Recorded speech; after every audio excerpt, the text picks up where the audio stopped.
Mais bon, la position espoir de conservation des zones humides dans les pays arides, l'exemple du Maroc.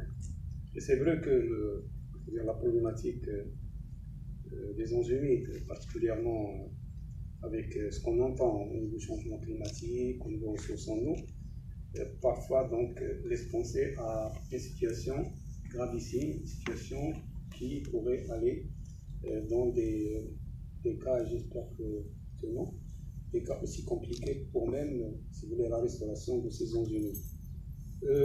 Bon, je ne vais pas trop parler de ça parce que ça a été discuté en long et en large ce matin.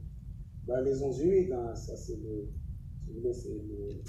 sont des sites, des écosystèmes qui connaissent un certain nombre de problèmes, parmi lesquels vous avez l'assèchement, perte de transformation d'habitat, perte de fonctions de qualité écologique et biodiversité. Je ne vais pas trop les détailler, sauf que, bon, par exemple, le pompage excessif. Et là, il y a un cas qui est très fréquent au Maroc, c'est, je ne sais pas si vous connaissez Daïtaoua, et c'est un lac qui s'achève complètement pendant l'été, à cause de ce phénomène de pompage. Donc, ça veut dire que c'est un problème qui est très fréquent au Maroc. Il y a aussi l'utilisation des fertilisants, le tourisme de masse, comme il a été discuté, et la surexploitation des ressources aquacoles. Sans parler, bien sûr, des impacts liés à la sécheresse naturelle, c'est-à-dire l'impact des changements climatiques. Bon, pour ce qui est des ressources en eau, j'essaie un peu de parler de ce problème parce que tout est lié. Et concernant donc les zones humides au Maroc, vous voyez qu'il y a un problème. C'est-à-dire le Maroc, pour le moment, connaît des variations qui sont très cycliques extrêmes, ce sont des successions de cycles de sécheresse qui sont très aigus. Et ceci donc impacte aussi bien les milieux naturels que l'économie. Ces ressources en eau sont déjà rares et sont soumises donc à l'augmentation continue de besoins, particulièrement en agriculture. Et tout ceci font que ces ressources s'accompagnent d'une dégradation croissante de plus en plus grave de leur qualité. Bien sûr, pollution, érosion, et ainsi de suite. Je prends le cas du bassin du Sbou, parce que c'est ce qui nous concerne, c'est dans lequel sont situées ces zones humides. Et le bassin du Sbou, c'est un, disons, des bassins marocains les plus fournis en ressources en eau. Malgré ceci, on voit que donc, ici, ce sont des chiffres concernant donc des plis moyennes. Et ces ressources en eau représentent à peu près 30% des eaux de surface marocaines. Donc, pour montrer l'importance de ce bassin versant, la dotation actuelle, elle est à peu près de 1000 mètres cubes par personne par an, et ceci donc va s'abaisser, va être réduite à peu près 537 mètres cubes aux environs de 2030.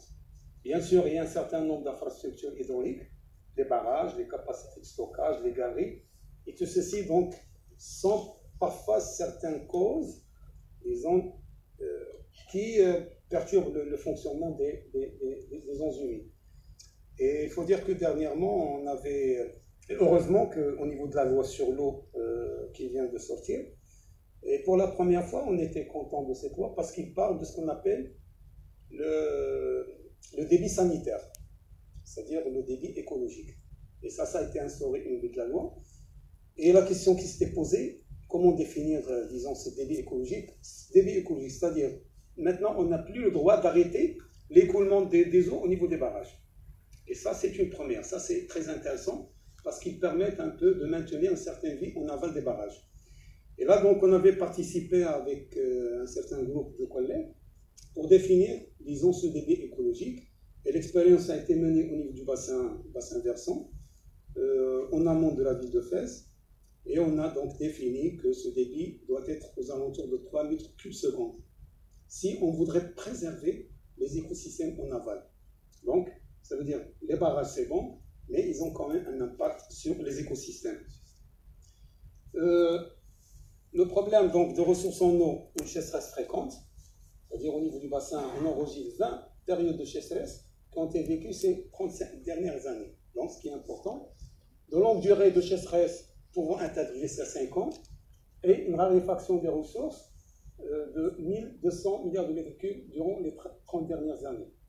Et en plus, il y a cette irrégularité, et là vous avez un schéma dans lequel, d'une année à une autre, si vous voulez, ces ressources peuvent changer complètement. Là aussi, au niveau de ces ressources en eau, et là c'est une figure qui est très, très explicite. Remarquez donc la diminution des nappes. On a perdu presque 65 mètres entre 1979 et 2004. Ça veut dire qu'il y a quand même... Là, on est là. On est là. Donc le problème se pose avec acuité. Pour ce qui est le bilan, donc situation actuelle, ressources mobilisables, demande actuelle. En 2030, donc, on va voir un déficit très très important de 5 milliards de mètres cubes. Ça veut dire que déjà un bassin fourni, qui est le bassin du Sbou, et on est en situation de déficit. Ben, pour ce qui est donc de cette perspective de variabilité, il y a eu des études qui ont été réalisées, et il faut dire que d'abord le niveau de mer, selon une étude qui a été réalisée, il va y avoir une augmentation qui peut aller jusqu'à 15 cm. Changement probable de température qui peut avoisiner entre 0,7 et 1 degré en moyenne. Changement probable des hauteurs de précipitation. Là également une disparité régionale, tendance à la sécheresse, taux de réduction qui peut aller jusqu'à moins 7%.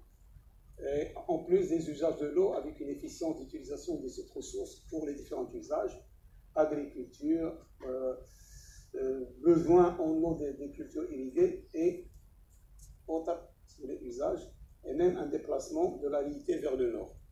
Ceci avec ce problème. Mais bon, là, je ne vais pas trop, hein, ça c'est un slide qui parle des écosystèmes, mais je vais passer directement au problème, à l'exemple marocain. Et là, j'ai choisi la lagune Mouelé-Bousselem. Bon, lagune Mouelé-Bousselem, bien que son état écologique soit encore favorable, cette lagune connaît actuellement donc modification des processus écologiques à la fois suite à l'exploitation irrationnelle des ressources et à l'effet des aménagements agricoles. Si vous voulez, c'est double appellation site Ramsar, et en même temps, c'est une réserve biologique, réserve permanente de chasse. Le problème, il a été dit ce matin, c'est qu'il représente une complexité du statut juridique, public, terrain collectif, terrain privé et autres. Donc ça veut dire déjà, il y a un problème au niveau du foncier. Le climat, donc, double influence, précipitation 650 mm par an, température mensuelle de saison, et même nous, le Maroc, à un certain moment, il n'y aura que 2 saisons, il n'y aura plus 4 saisons. Vu un peu le déroulement des choses et cette problématique de...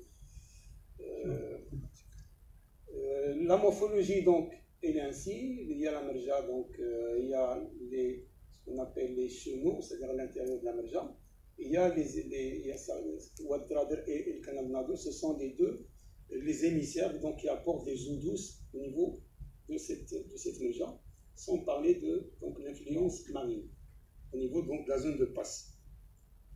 L'hydrologie, il est là, donc il y a un rythme marégraphique, il y a la marée qui est importante quand même, qui influence énormément. Vous avez un volume qui transite par le boulet, qui est assez important.